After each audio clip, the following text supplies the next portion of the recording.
오늘 함께 나누실 하나님 말씀 열왕기상 14장 1절에서 5절입니다. 열왕기상 14장 1절에서 5절 우리 함께 읽도록 하겠습니다. 그때에 여로보암의 아들 아비야가 병든지라 여로보암이 자기 아내에게 이르되 청하건대 일어나 변장하여 사람들이 그대가 여로보암의 아내임을 알지 못하게 하고 실로로 가라. 거기 선지자 아히야가 있나니 그는 이전에 내가 이 백성의 왕이 될 것을 내게 말한 사람이니라. 그대의 손에 떡 10개와 과자와 꿀 한 병을 가지고 그에게로 가라. 그가 그대에게 이 아이가 어떻게 될지를 알게 하리라. 여로보암의 아내가 그대로 하여 일어나 실로로 가서 아히야의 집에 이르니 아히야는 나이가 많아 눈이 어두워 보지 못하더라. 여호와께서 아히야에게 이르시되 여로보암의 아내가 자기 아들이 병들었으므로 내게 물으러 오나니 너는 이러이러하게 대답하라. 그가 들어올 때에 다른 사람인 채 함이니라. 아멘. 할렐루야. 오늘 6월 셋째 주 예배입니다. 하나님 앞에 이런 아침 시간 또 예배 드리시고 또 오후 예배 시간까지 하나님 앞에 예배를 드리러 나온 여러분들 정말 귀하십니다. 우리의 육신은 하루 종일 또 일주일 근무하고 주일 오후까지 피곤할 수 있으나 우리는 육으로 영을 끌고 가는 사람이 아니고 영적으로 충만하여 육을 이기는 자인 줄 믿습니다. 핸드폰을 그냥 던져놓고 쉬면 방전되어 버리지만 다시 충전해서 우리가 당시 빵빵한 힘을 얻는 것처럼 우리는 진리의 말씀이 우리 안에 들어오면 우리가 피곤했던 육신도 강해지고 새 힘을 얻어서 여러분이 펄펄 살아나게 될 줄로 믿습니다. 오늘의 말씀의 제목은 카멜레온 신앙이라는 제목을 가지고 말씀을 선포하겠습니다. 여러분, 파충류를 보면 굉장히 징그럽습니다. 그런데 파충류 중에 카멜레온을 혹시 자세히 본 적이 있습니까? 특별히 곤충을 좋아하거나 이런 또 파충류를 좋아해서 요즘은 애완동물로 기르는 사람들도 있던데요. 나무에 찰싹 달라붙어 가지고 마치 나무가지처럼 보이는 그 카멜레온을 자세히 보면요, 초록 이파리가 많은 곳에는 초록색 모양으로 이렇게 붙어 있어서 적들이 보면 표시가 잘 나지 않아요. 그런데 이렇게 초록잎이 다 지고 나무가지가 나무색 이렇게 황량하게 드러나잖아요. 그러면 또 몸 색깔을 어느새 싹 바꿔가지고 나뭇잎 모양으로, 나무색 모양으로 쫙 붙어 있으면 멀리서 보면 가지인지 카멜레온인지 구분이 잘 안 되거든요. 그렇게 해서 정말 자기가 살아가는 방법을 하나님께서 이 파충류 중에도 특별히 카멜레온에게는 색깔이 잘 변하는 그런 특성을 주셨습니다. 그런데 여러분, 카멜레온의 색깔이 여러 가지로 변한다고 하는데 이런 특성이 있대요. 편안한 가운데서는 초록색, 흥분된 상태에서, 그리고 특별히 사랑하는 자매가 눈에 띄었다 그러면 붉은색, 노란색으로 이렇게 구애할 때는 그렇게 바뀌고요. 화가 나고 두려울 때는 어두운 검은색으로 몸 색깔이 바뀐답니다. 그리고 눈알이 이렇게 툭 튀어나와 있어가지고 반경 1km까지 볼 수 있대요. 그래서 눈이 자유자재로 이렇게 움직이면서 자기가 관심 있는 쪽에는 두 눈이 이렇게 쏠려서 이렇게 멀리 내다보고 적이 얼마나 잘 나타나는지 살필 수 있는 그런 눈을 가졌다 그래요. 걸음걸이는 굉장히 느릿느릿하고 꼬리가 도로로 말려가지고 나뭇가지에 척 걸어가지고 두 손으로 나뭇가지를 잡고 착착 이렇게 움직이는 파충류예요. 그렇게 있더라도 느릿느릿하니 붙어 있다가 만약에 자기의 먹이, 파리나 모기, 딱정벌레 이런 게 나타나면 죽은 듯이 있다가 뭉텅하고 아코디언처럼 혀가 접혀 있대요. 그 혀가 순식간에 뻗어나옵니다. 뻗어나와가지고 정확하게 그 파리나 모기나 그런 딱정벌레를 1초도 안 되는 10분 후 1초 만에 잡아먹는 실력이 있대요. 대단하죠? 그래서 이 카멜레온은 보면 변장술에 능한 대표적인 파충류의 연극배우다 이렇게 봐도 맞아요. 그런데 우리가 이런 동물들을 보면서도 참 습성이라든지 살아가는 패턴 이런 걸 보면서 참 놀랍다. 하나님 어떻게 이렇게 만드실까? 이렇게 생각할 때가 참 많은데 믿음의 사람들 중에서도 카멜레온처럼 상황에 따라서 수시로 신앙이 여러 가지 색깔로 돌변하는 사람들이 있다는 사실입니다. 예수님을 믿지 않는 사람들이야 그들의 삶의 패턴 자체가 성공과 그리고 번영이 목적이니까 그럴 수 있다 치더라도 예수님을 믿는 사람이 만약에 누군가에게 야, 저 사람 카멜레온 같지 않냐? 이런 별명을 듣는다면 아이고 큰일 났다. 내가 하나님 영광을 가리고 있는 거네. 요거로 알아들어야 됩니다. 오늘 우리는 이 하나님의 거룩한 말씀 앞에서 나의 모습을 돌아보고 내 신앙의 색깔은 정말 어떤가 분명하게 살펴보는 시간이 되어야겠습니다. 그래서 하나님 말씀 속으로 들어가 보면 창세기 1장 1절부터 한번 볼까요? 자, 창세기 1장 1절 다 외우시죠? 자, 모르시는 분 계세요? 자, 다 같이 한번 읽어보겠습니다. 태초에 하나님이 천지를 창조하시니라. 아멘. 믿습니까? 여기 계신 분 중에 안 믿으시는 분 없지요? 안 믿으면 성경이 안 읽어지고 안 열려요. 이게 믿어지면 성경이 다 믿어집니다. 하나님께서 이토록 아름다운 세상을 창조하신 것은 순전히 사람을 위해서 선물로 주신 것입니다. 그래서 첫사람 아담과 하와는 에덴 동산에서 부족함이 없었지요. 적어도 변장한 사단이 나타나서 유혹하기 전까지는 너무 행복하고 불만이 없는 그런 완벽한 곳이었습니다. 하나님은 아담과 하와에게 축복의 명령을 주셨습니다. 창세기 1장 28절입니다. 우리 다 같이 읽어보겠습니다. 하나님이 그들에게 복을 주시며 하나님이 그들에게 이르시되 생육하고 번성하여 땅에 충만하라. 땅을 정복하라. 바다의 물고기와 하늘의 새와 땅에 움직이는 모든 생물을 다스리라 하시니라. 아멘. 이 명령을 하나님이 주신 문화 명령이라고 합니다. 그래서 모든 만물의 영장으로 하나님의 대리 통치자로 하나님은 사람을 지으시고 그리고는 복을 주셨다 그래요. 우리에게 복을 주시려고 사람을 만드셔서 하나님이 진짜 우리에게 주고자 하는 것은 복이다라는 것을 우리가 성경을 통하여 알 수가 있습니다. 그리고 이렇게 하나님이 말씀했어요. 그 동산 중앙에 다 모든 것이 있는데 중앙에 선악을 알게 하는 그 나무를 한 그루 심어놓고 그것만 범하지 마라 이렇게 말씀하셨거든요. 이렇게 말씀했어요. 하나님이. 그때는 아담과 하와와 늘 교제했다 그랬잖아요. 성경에 보면 하나님하고 교제했거든요. 동행하면서. 정말 부럽지요? 하나님이 이렇게 하신 거예요. 얘들아, 모든 열매와 그리고 모든 것을 다 누려라. 그런데 저 동산 중앙에 있는 선악을 알게 하는 그 나무는 따먹지 말아라. 왜? 나는 창조자. 너희들은 피조물이란다. 알았지? 이거예요. 하나님이 그 선악을 알게 하는 나무를 심어 놓으신 것은 그걸 볼 때마다 아, 난 피조물이지. 나의 주인이 계시지. 그거를 자기 그 선을 알아라고 하나님이 정말 모든 자유를 주시되 자율적으로 순종할 수 있도록 선악과를 심어 놓으신 것입니다.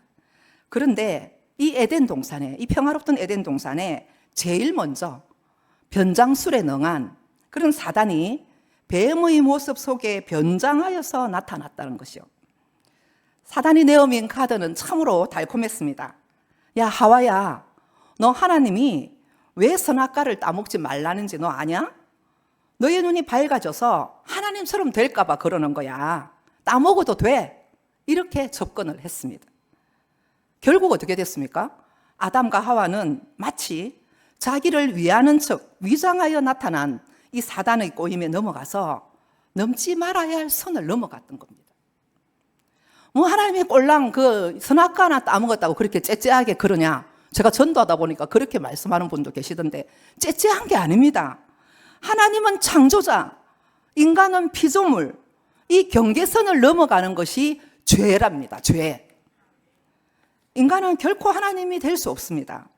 하나님처럼 되려고 노력한다고 해도 될 수도 없지만 자기의 근원이 어디에서 왔는지 분명하게 알 때에 인생들이 가장 가치 있고 가장 행복한 삶을 살게 되는 것이지요. 선악의 기준은 사람이 스스로 자기가 하나님 되어서 알려고 해서 알아지는 것이 아니고 하나님께서 정하신 선악의 기준이 가장 완전한 줄 믿으시기 바랍니다. 예나 지금이나 사단이 쓰는 방법은 똑같습니다. 특별하게 뭐 개발되고 그런 방법이 없어요. 똑같습니다. 뭐냐면 인간의 탐심을 부추겨서 하나님의 자리를 넘보게 하는, 하나님하고 맞짱을 뜨게 하는, 하나님처럼 되게 하려는 그 마음, 하나님처럼 높아지려고 하는 그걸 계속 공략하는 거죠. 그것이 바로 지금 수천 년이 지나도 계속해서 그 계략을 써도 넘어가거든요. 그래서 우리에게 그런 선악과를 따먹은 열매를 우리가 지금 계속해서 후유증을 우리가 겪고 있고, 우리 역시도 달콤한 선악과 나무 아래 넘어지게 되고, 그 선악과를 범함으로 인하여서 하나님과의 관계가 깨어지는 그러한 경험들을 얼마나 많이 합니까?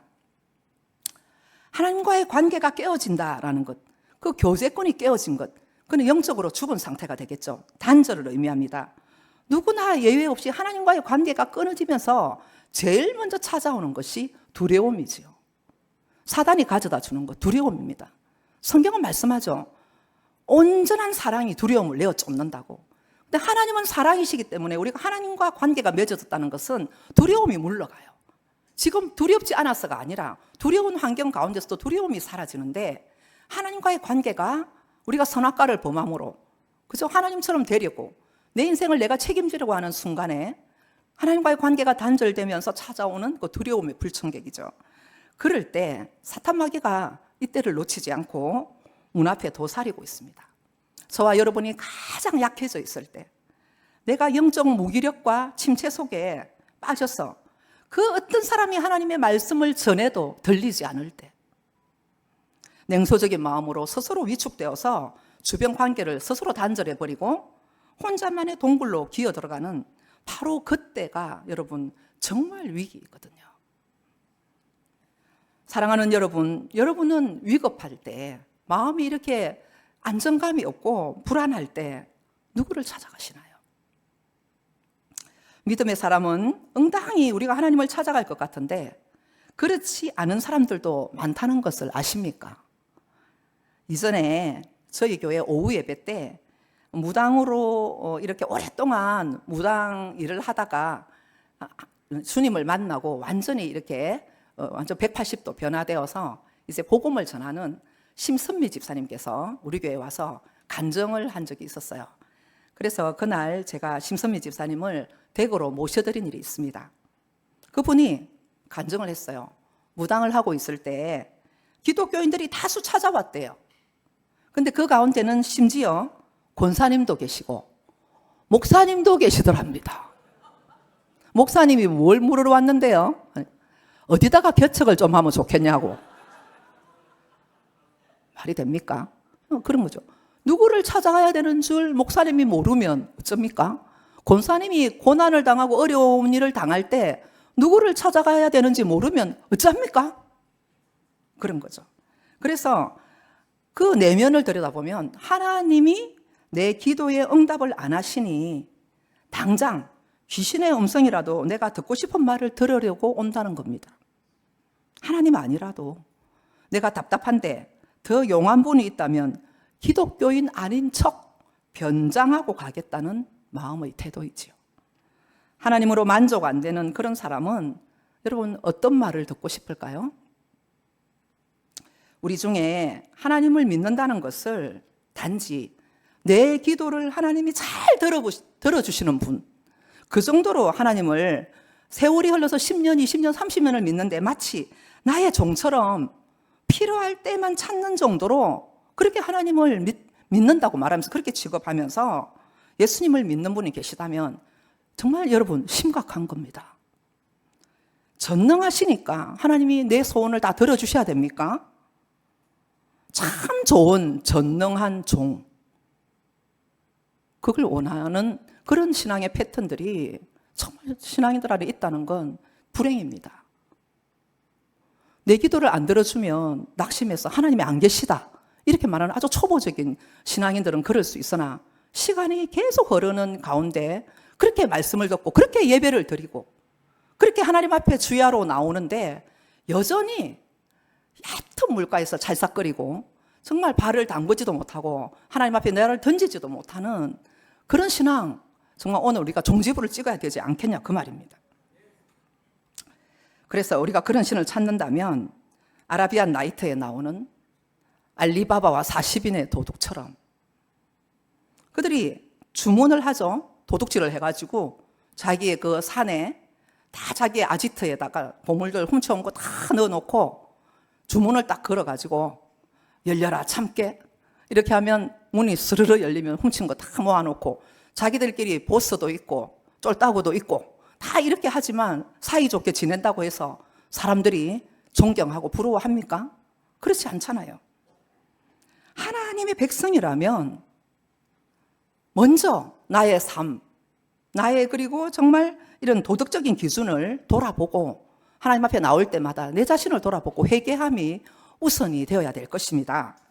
하나님이 어떤 분인지 알아야 합니다.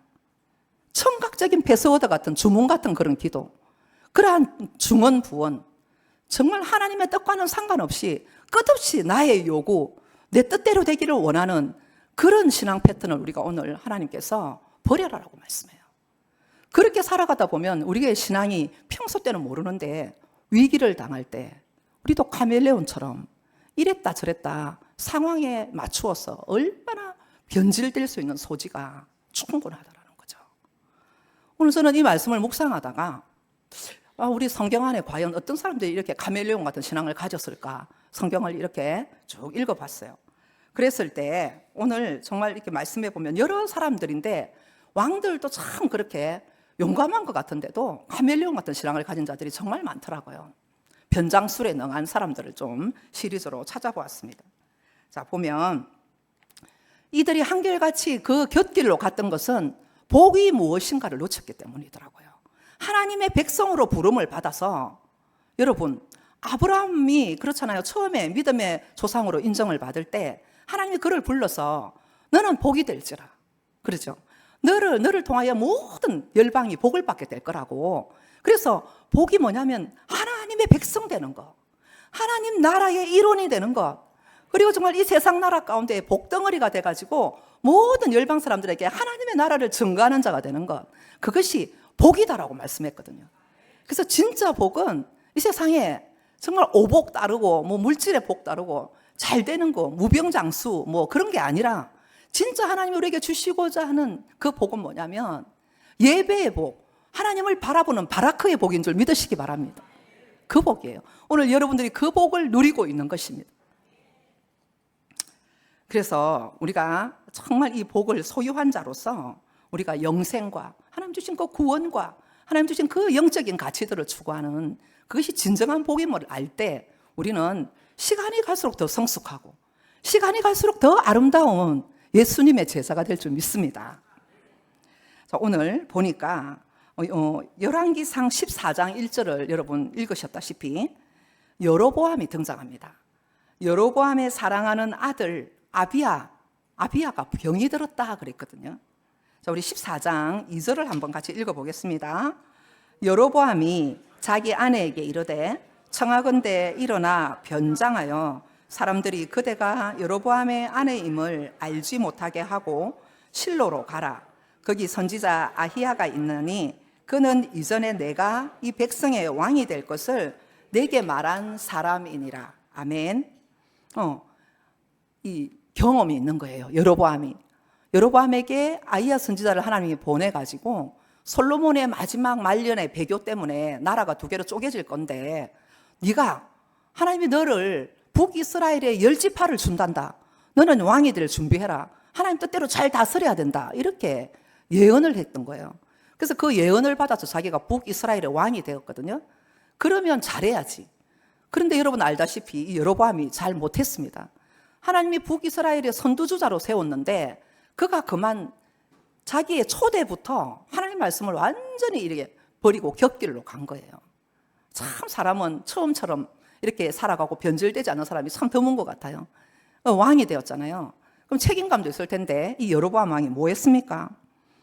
북이스라엘의 그 사람들이 그래도 하나님 백성들이잖아요. 늘 하나님께 절기를 따라 예배하고 제사 드리는 사람인데 그 사람들이 하나님을 예배하고자 하는 마음이 뜨겁고 그렇게 할 때 예루살렘 성전을 향하여 당연히 내려가서 예배를 드리죠. 그런데 여기에 대해 마음이 불안한 겁니다.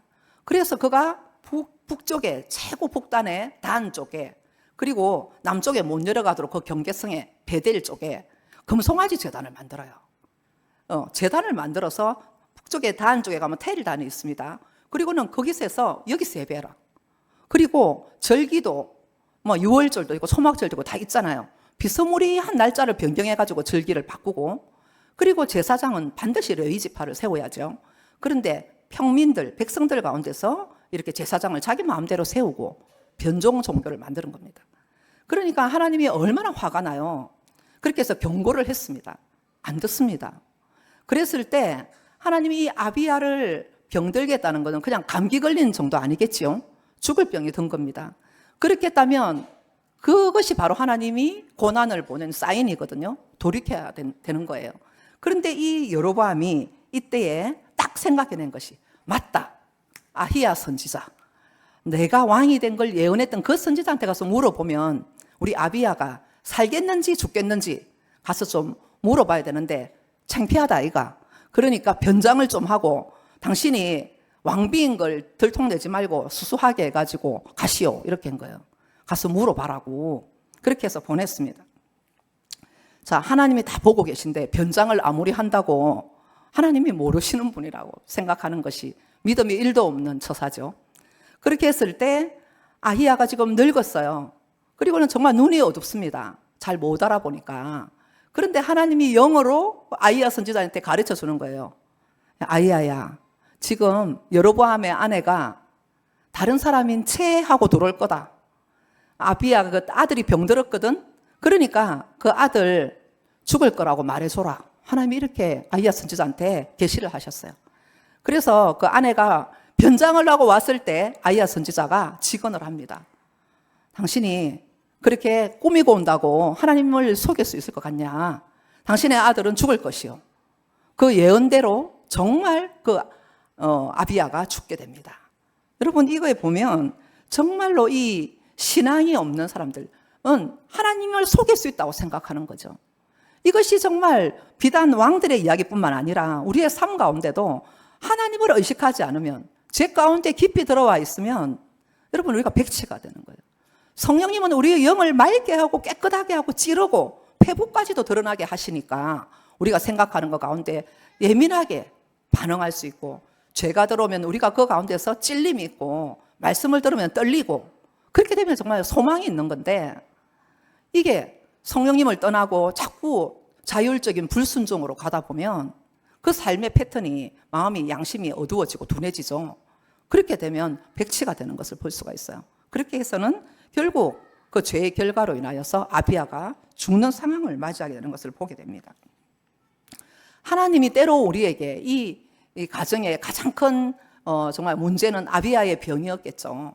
이 가정의 왕이 뭐 어려움이 있겠습니까? 그런데 하나님이 때때로 우리에게도 그러한 고난을 가져다 줄 때가 있어요. 정말 이게 해석이 잘 안 되는 고난이 우리에게 있을 수도 있고, 어떨 때는 그 고난을 당면할 때 다 깨달아지는 게 있습니다. 이것 때문이다라는 거. 그럴 때는 어떻게 해야 되겠습니까? 하나님 앞에 바짝 엎드리는 거죠. 그렇게 해서 정말 아이고 하나님 용서해 주세요. 걸리는 죄가 있으면 즉시로 회개하면 즉시 용서받을 줄 믿습니다. 하나님 그리고 살려주세요. 기도하면 살 길이 열릴 줄 여러분 믿으시기 바랍니다. 우리 하나님 너무 좋은 분이시잖아요. 그래서 참 성경을 보면 적나라하게 우리의 부끄러운 일들을 폭로합니다. 아무도 모르게 했던 일, 들키고 싶지 않았던 그 일들을 하나님께서 다 보시기에 그것을 역사로 다 기록하게 하시고 드러내신다고요. 선한 일도 마찬가지겠지요. 내가 아무도 모르게 선한 일 할 때도 주님은 보고 계신 줄 믿습니다. 예수님은 말씀하시죠. 마태복음 10장 42절에 보면 누구든지 이 소자에게 찬물 한 그릇이라도 대접하는 자는 결단코 내가 그 상을 잊지 않겠다고 말씀하세요.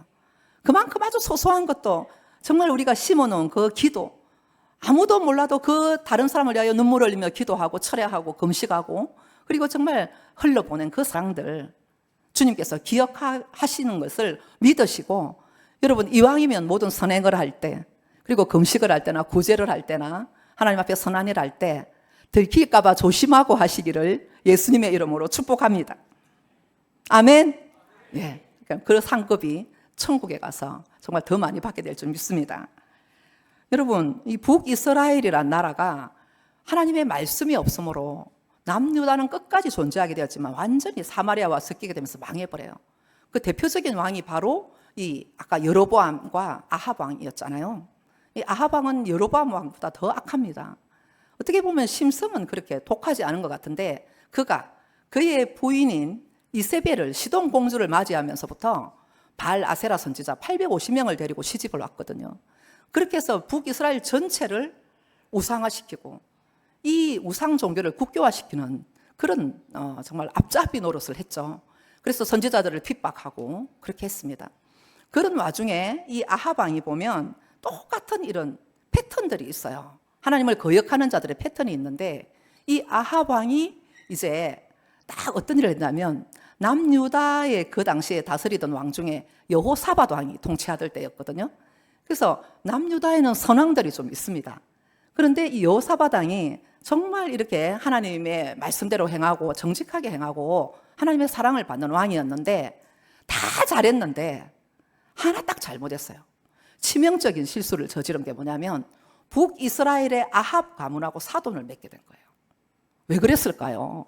그래서 그전에는 남과 북이 내 싸우니까 한민족인데 그 작은 나라에서 내 싸우니까 우리는 사돈 아이가 이래가지고 이제 안 싸우고 사이좋게 지내자 그래가지고 혼인을 맺은 거예요. 그래서 북이스라엘의 그 아합 왕의 딸 아달랴를 남 왕국의 여호사밧의 아들하고 요람하고 결혼을 시킵니다. 결혼을 해서 이제 사이좋게 잘 지내고 있었어요. 참 끝으로 보면 평화로운데 이게 심각한 거예요. 그것 때문에 사실 남유다에 나중에 죄가 들어온 통로가 되는 거거든요. 그런데 여러분 정말 깜짝 놀랄 일은 이 아합 왕이 이제 가만히 보니까 이 위에 지방, 오늘날 시리아 땅 지역이 옛날에는 아람 지역이었잖아요. 그 아람이 자기들의 땅 그 길랄 라못을 차지하고 있는 것에 대해서 자기가 다시 되찾아오고 싶은 마음이 들었던 거예요. 그래서 자기 힘으로는 좀 부족하다 싶으니까 사돈을 꼬셔서 같이 전쟁터에 나가기로 했습니다. 그렇게 해서 어느 날 이 아합이 제시를 하고요. 여호사밧 왕이 놀러 왔을 때 사돈 우리가 길랄 라못 땅을 좀 차지하러 전투를 하러 나갑시다. 그렇게 했어요. 그랬더니 이 여호사밧 왕이 사돈이 하는 일이라면 제가 같이 하지요 하고 이제 전투에 나가기로 했어요. 그런데 이 믿음이 있는 여호사밧 왕이 제시했습니다. 아니 그런데 이거는 하나님이 원하시는 일이요? 하나님한테 좀 물어보고 전쟁을 하더라도 해야지. 그렇게 했을 때 물어보면 되긴 되는데 한 사람 예언을 잘하는 사람이 있긴 한데 내가 듣기 싫은 소리만 하는 기라. 그래서 내가 물으면 항상 내가 언짢은 말만 하니까 내가 그 사람한테는 안 물어본다고 이러는 거예요. 이게 아합의 영성입니다. 그랬을 때 그 바알 아세라 선지자 다 죽이고 난 다음에 하나님 편에 선 자기 딴에는 선지자들을 뽑았는데 400명씩, 얘는 보통 이렇게 400명씩 이렇게 해서 선지자들에게 말을 들었더니 전쟁에 가랴 말랴 물었습니다. 그랬더니 이구동성으로 그 400명의 가짜 선지자들이 가십시오. 전쟁에 나가면 왕은 크게 승리할 것입니다. 이렇게 박수를 치는 거예요. 보시오. 이제 전쟁에 나갑니다. 그렇게 해서 또 나가는데 이 아합 왕이 꾀가 참 많습니다. 하나님을 의지하지 않고 자기 꾀가 참 많은 거예요. 그래서 여호사밧 왕에게 이렇게 말하는 거예요. 사돈. 그런데 왕은 전쟁에 나갈 때 왕복을 좀 입고 나가시오. 그리고는 자기는 왕복을 벗고 변장을 하는 거예요. 여기도 변장을 성경에 열왕기상 22장에 나옵니다. 변장을 해가지고 전쟁터에 나가는데 이 마음의 중심을 들여다보면 이거 뭡니까? 이 모든 전쟁을 할 때 항상 한 사람 지도자를 겨냥하죠. 왕을 잡으면 다 전쟁에서 무릎 꿇는 거잖아요. 그러니까 이렇게 사돈을 사지에 내몰고 나는 여차하면 숨어서 살려는 이런 속셈이 있는 거죠. 그렇게 해서 전쟁에 딱 나가서 싸웠어요. 싸우고 자기는 변장을 해서 수수하게 갈아입고 군사들 틈에 딱 숨었습니다. 숨어서 이제 소극적으로 싸움을 하는 거죠. 그렇게 될 때 이 아람 군대가 덤비면서 딱 와서 먼저 여호사밧을 딱 보게 돼요. 왕복이 눈에 띄잖아요. 그래서 죽이러 왔습니다.